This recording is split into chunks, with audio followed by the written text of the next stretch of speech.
Hello everyone, my name is Cameron, and I am making this video today for the 2025 Project for Awesome. The Project for Awesome is a 48-hour live stream that raises money for charities chosen by viewers. Today I want to share with y'all about the Equal Justice Initiative and the great work this organization is doing. To support this organization, you can go to theprojectforawesome.com and vote for this video. Before I start talking about the work that the Equal Justice Initiative does, I want to give a content warning that I will be discussing topics including mass incarceration, the death penalty, wrongful incarceration, and violence against Black people and people of color. The Equal Justice Initiative is an organization located in Montgomery, Alabama, Alabama's capital, that does extensive work to live up to its name.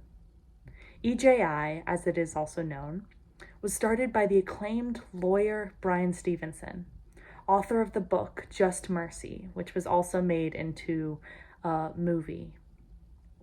The Equal Justice Initiative began as an organization that addresses mass incarceration in the United States through, quote, challenging excessive punishment in court, advocating for parole, and providing re-entry support.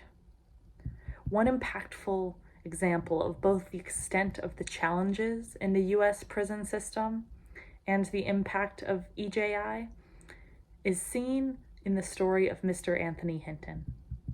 Mr. Hinton was incarcerated on Alabama's death row for a crime he didn't commit for 28 years, 6 months, and 16 days. 28 years, 6 months, and 16 days.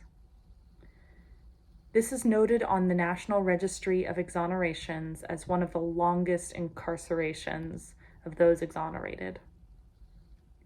This is impactful to me because it is longer in time than I have been alive.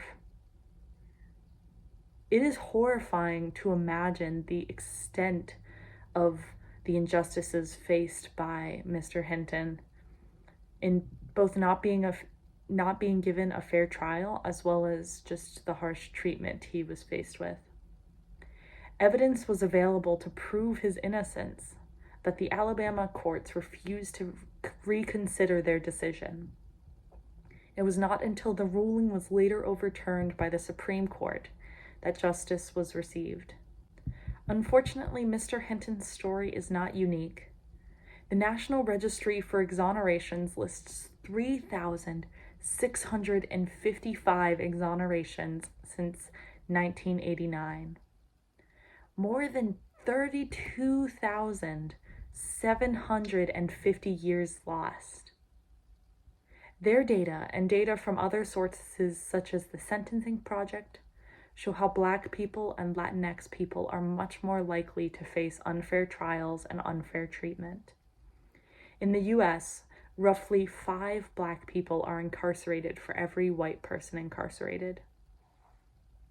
Equal Justice Initiative understands the carceral system in the US and the Deep South, and does extensive work that includes representing those on death row, those with harsh punishments, and children, advocating for the abolition of the death penalty, and documenting and exposing inhumane prison conditions.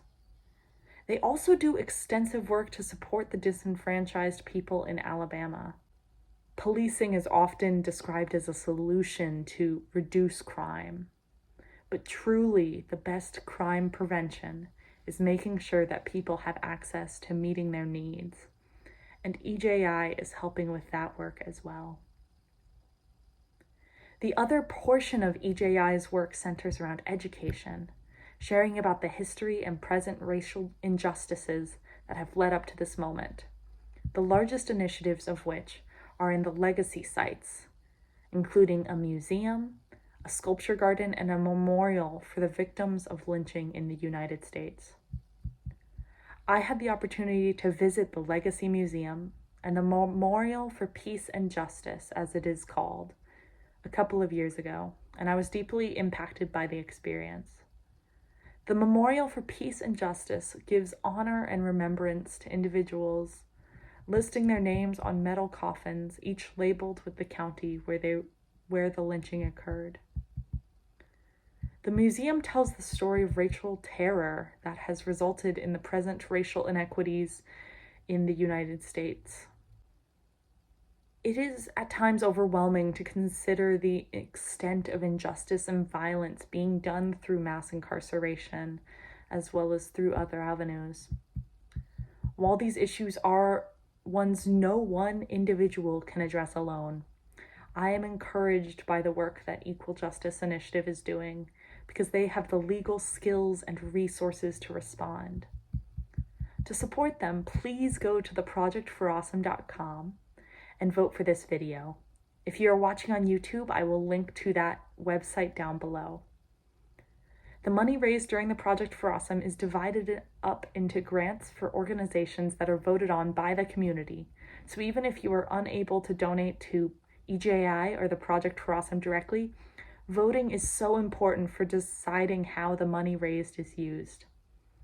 Voting will open on February 11th, which is a Tuesday, at 12 p.m. Eastern Time, and it will close at 11:59 a.m. Eastern Time on February 19th, which is a Wednesday just over a week later. Thank you so much for listening.